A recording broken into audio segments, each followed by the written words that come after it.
Bonjour mesdames et messieurs, I show you how you can shoot the outside and the inside at the same time and mix both in Photoshop.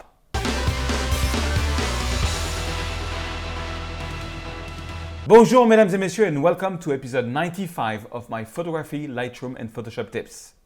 My name is Serge Ramelli. I'm a French photographer living in Paris. In last episode I showed you how to increase the bokeh behind the head of someone using Lightroom tools and Lightroom only. Check it out. It's a pretty nice trick. Last week I was asked by a hotel manager to shoot one of his rooms, and he wanted that we can see some of the room and some of the Eiffel Tower in the same time. And that's very hard to do because it's very different type of light conditions. So this is actually the exposure for the inside. This is the exposure for the outside, and this is the final result. I'm going to retouch each photo first in Lightroom and then blend both together using Photoshop and then do a double processing in Lightroom. It's a bit complex, but it's awesome. It's a really cool trick, and it's very, very, very asked for when you do interior design photography. So here it is, inside and outside. Okay, a couple of things before we get started. I just want to remind you that my latest release, you can get them here on my website on tutorials. And there is different tabs: training packages, courses, free tutorials, and tutorial in français.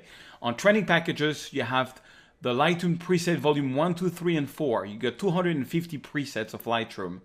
And let me show you the details. When you click on details, you come to this page where you see some of the before and after what this is going to create. It's pretty popular. You can still get 40% on the top of the $87, so you have it around $50. And then my winter landscape, which is also my latest release, also still has 40%. So it's around $40. And it's about almost 2 hours long. It's really my best winter photo. I give you all the raw files and I show you the whole workflow from the start to the end. Okay, today I'm giving for free 2 raw files. If you want to have them, go to news, sign up for my newsletter, and you will get a link with all the raw files of all my podcasts. All right, so let's get started. Now, this is something I have often a request on from people that want me to do a tutorial on that, because this is something customers want to have. I have a friend who bought a hotel next to the Eiffel Tower. And he has a suite, and one of his windows, you can actually see the Eiffel Tower, a little bit of it from the windows. But this is very rare in Paris. So of course, on his brochure, he wanted to have a beautiful photo where you can see the inside a little bit and the outside. The thing is, on the inside and outside, there is so much of difference of light that it's very hard to catch. And also, I could not shoot this at night for copyright reasons, because the Eiffel Tower at night, when it's LED, you have to pay. And this was going to be used for a brochure, so I could only shoot it in the end of afternoon. And in the end of afternoon, it's still very bright outside and it's still very dark inside. So how to do this, I'm going to show this to you. And this is something you will often have in interior design photography. This is, so what I did is I basically bracketed the photo 2 stops. This is the normal, this is the under, and this is the over. And on this one, I'm actually going to work on the over, on the +2, and on the -2. I'm going to work with 4 f-stop of difference. And the way I'm going to do this, the reason I do that, because this is the normal exposure. And if you look at it, if I open up the shadows on the normal exposure and I zoom in, I see that it's very grainy. So I want to have the cleanest photos possible. And if I take this one, which is overexposed, it's way overexposed for the outside, but inside it's kind of cool. So what I'm going to do is I'm going to retouch this one for the inside, and then I'm going to retouch this one for the outside, and then I'm going to show you an old technique to mix both of them. So let's start by this one. I'm going to lower the highlights, of course. Not boost so much the exposure. It's already very bright. I'm going to lower this. Now it's very yellow, and I think it's too much yellow. So what I do when I have a lot of white there, I just take this tool and I put it on a pillow, for example, and it's going to neutralize the color. Okay, I'm going to zoom in, and it's clean.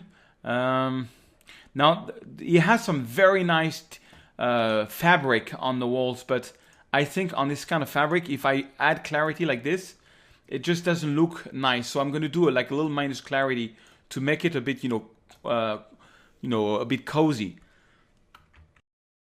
The thing is, the white balance now is very neutral. I want to add a bit more yellow to it and a bit more magenta, just to make it a bit warmer, a bit not as yellow as before, but just it's so that it's a bit nicer. Actually, a bit more and a bit more.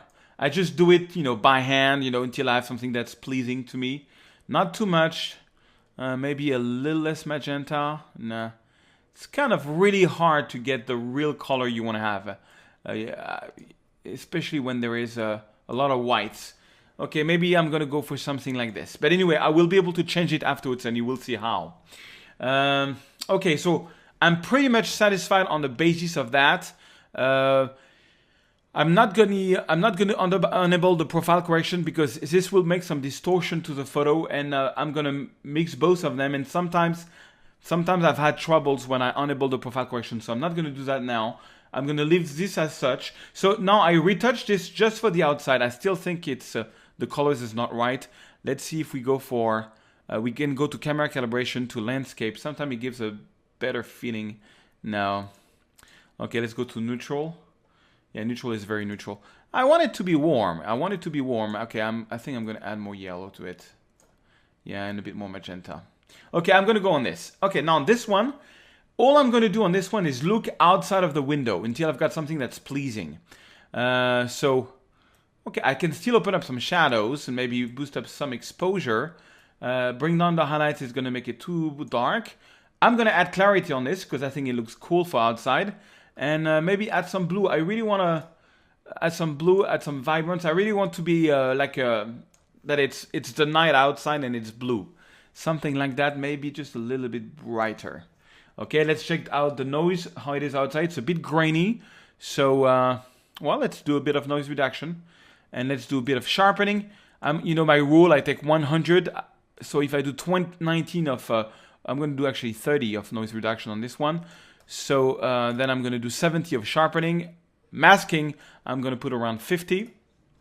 That's masking. It's just going to make sure anything which is black is not going to get sharpened. Just make sure that the sky doesn't get sharpened. Okay, I kind of like that. So I like how it looks outside. I like how it looks inside. So now what I'm going to do is I'm going to right click, edit, open as a smart object in Photoshop. Okay, so I opened it up as a smart object in Photoshop.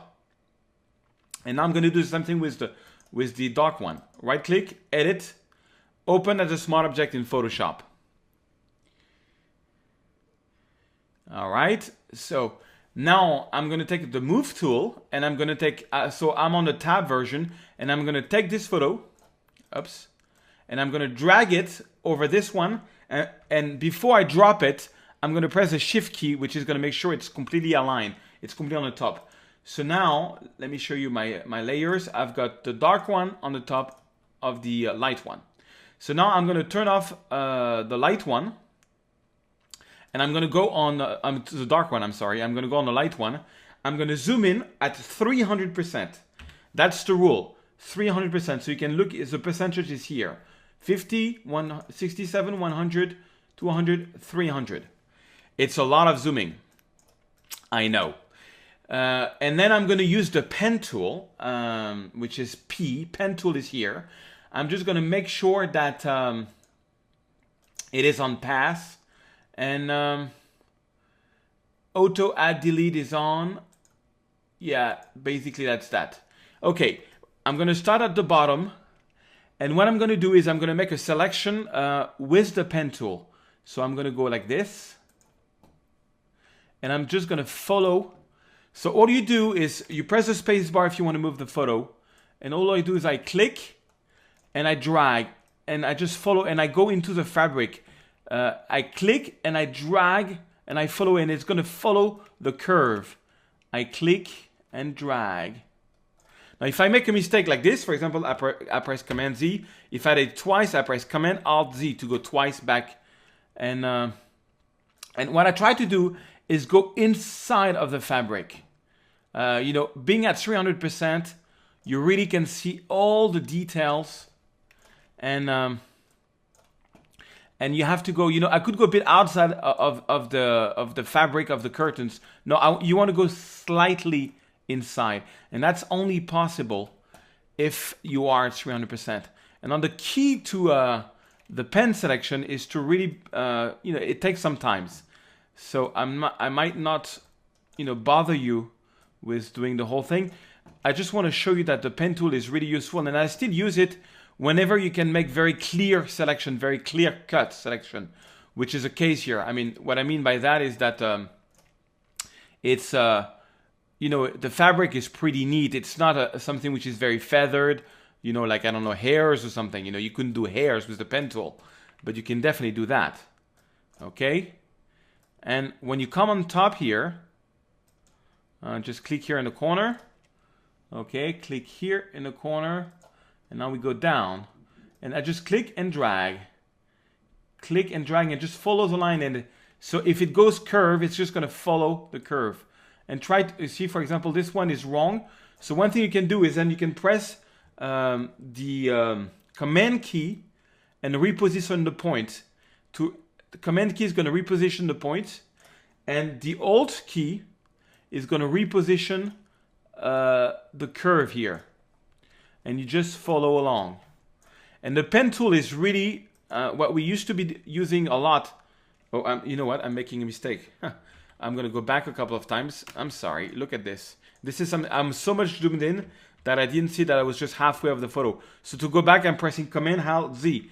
I have to go the whole way here. I'm sorry. And that's something that can happen. That's something that happens when you're at 300% is you make this type of mistakes. That's why I'm not erasing it from the video, because if I do it, believe me, some other people will. You know, it's very easy to make mistakes because it's just, yeah. So I'm slightly into the fabric, and the fact of being at 300% takes time, I agree, but it enables you to be really precise. Okay, and yeah, I'm gonna go. So the whole idea also is to try to make as less points as possible, but you have to follow the fabric. The fabric is not exactly straight, you see? And this is something I used to be doing when I was a kid. About 10, 12 years ago, when Photoshop, I don't know what version, I used to do that for a friend. It was Pretty Girls. I used to do that around Pretty Girls. It was nice to do at 300%. And, you know, just with the pen tool. And that's all we had in the past. We didn't have the quick selection tool. Now, I try to use the quick selection tool as much as I can, but for this specific job, it's not going to do good. Only the pen tool can save you. So, yeah, don't forget you press the space bar and you just follow along. I'm trying to do this fast, but I'm almost done. So, and I know a lot, for some reason, the pen tool scares a lot of people. It's really easy to use. It's so easy to use. Okay, see here, there's a curve, so I'm going to just follow this. All you do is press and drag. Press and drag, and you just follow the line. Press and drag until, until it looks like something is being followed here. So now we are coming to the, this, okay, which is the end. So I'm just going to follow, this is a big curve, I'm just going to follow this, you know. And you click on the first point, and then you're done. Okay, now I'm going to right click, and I'm going to click on make a selection, and I'm going to make the feather at 0. I want it to be a sharp.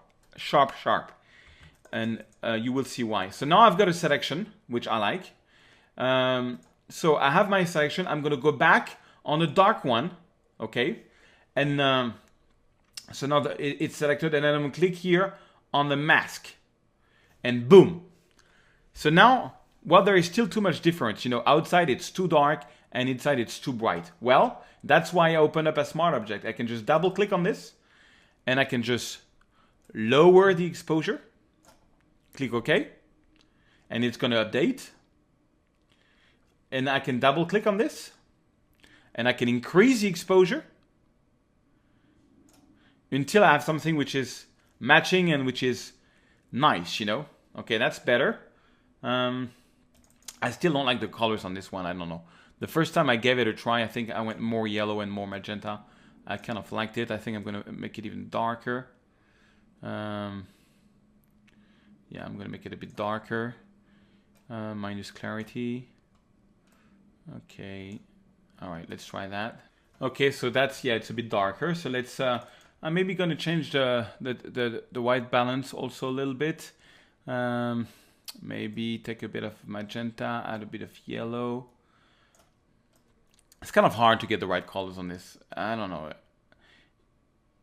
You just have to try on and change the temperature until you have something that's pleasing to you. Okay, I kind of like that. Let's give that a try. Okay, that's kind of cool. It's kind of cool. I can still alter the color, but that's just the basic thing. Now I have, I have both of them have been put together, and I like the whole idea of having the blue. I think it's missing a bit of magenta. I'm sorry. I'm gonna add a bit more magenta to this here. Make it warmer. Make it more magenta. Yeah, something like that. Okay, now I'm gonna press File, Close. I'm gonna save it. And I'm gonna take it back into Lightroom. So I'm back into Lightroom and with both photos, and now I can double process it because now I have both photos. And what I mean by double processes is I can just treat it like if it was a RAW file. I'm gonna lower the highlights. It's just a bit too much. One thing I forgot to do was to blur a bit the pillow, but it's fine.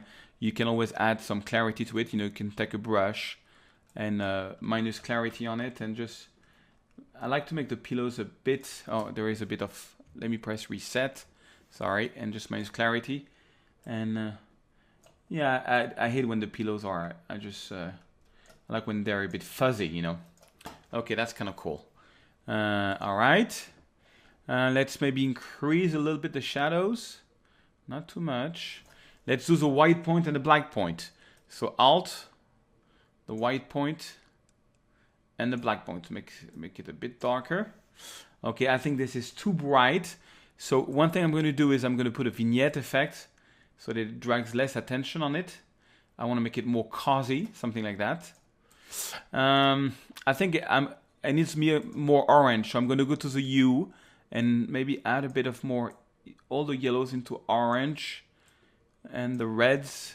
Just, trying to find a hue that I like. Okay, maybe there is just too much saturation there. I want to take some saturation off there. So I'm taking this tool, clicking on the pillow here, and lowering a bit the saturation, just a little bit. Yeah, something like that. Okay, I like that. And just to make it even more cozy, I'm going to add 2 radial filters. So I'm going to press Alt to reset everything. And this is a radial filter. I'm going to increase the exposure. It's going to increase exposure everywhere but in the radial filter. So I'm going to invert the mask. I'm going to make this like this. All right, make it even brighter. Okay, a little bit bigger. And very important, so that it's less visible, I'm going to feather the mask to the right. Okay, and maybe lower a bit the exposure. I kind of like that, just to make it... And if you want to, I want to take this one, makes this one a bit smaller, but if I do it like this, it's going to make both smaller. If I just want to lower this one, you press the Alt key, and you can just move this one like you want. Alt key, you move this one like you want. Alt key, like this one. So you make really the size you want. Once you have that, I'm going to right-click, duplicate, take this one, put it here. I'm going to rotate it. Boom. Okay, now I have the same feathering. It's just too strong. This one is too strong. Make it more subtle. Yeah, just to make it, more cozy environment, something like that. And I think that's something that the customer is going to like. Maybe increase or decrease the exposure a little bit. Maybe add some clarity finally at the end.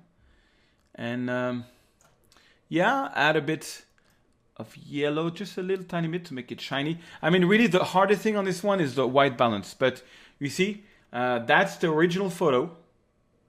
And that's the final photo. I mean, it's a lot nicer. You can really see outside, and it's very clear cut because we did a very strong selection, and it just works fine. And I'm sure the client's gonna love it.